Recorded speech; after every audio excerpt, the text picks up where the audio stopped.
Dear Mr. Bettman, let's end the charade. It's time for the NHL to acknowledge that your game causes chronic traumatic encephalopathy in your athletes. We have now diagnosed CTE in 18 out of 19 NHL players. People like Derek Boogaard and Stan Mikita and Bob Probert and Reggie Fleming and Bobby Hull.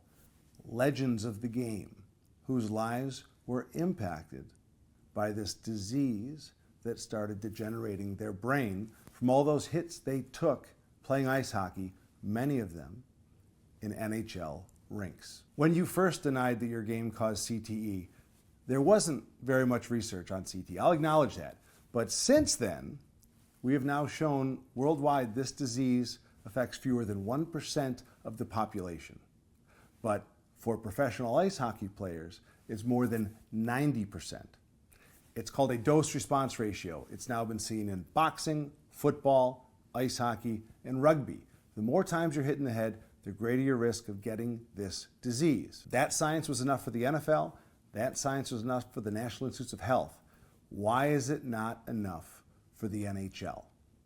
This is a game where 500,000 children are playing each year in the U.S. A lucky few get to have long careers, but you know what happens with those long careers? It puts them at risk for CTE. And if you aren't even willing to tell the players what might happen to them, then you are failing them.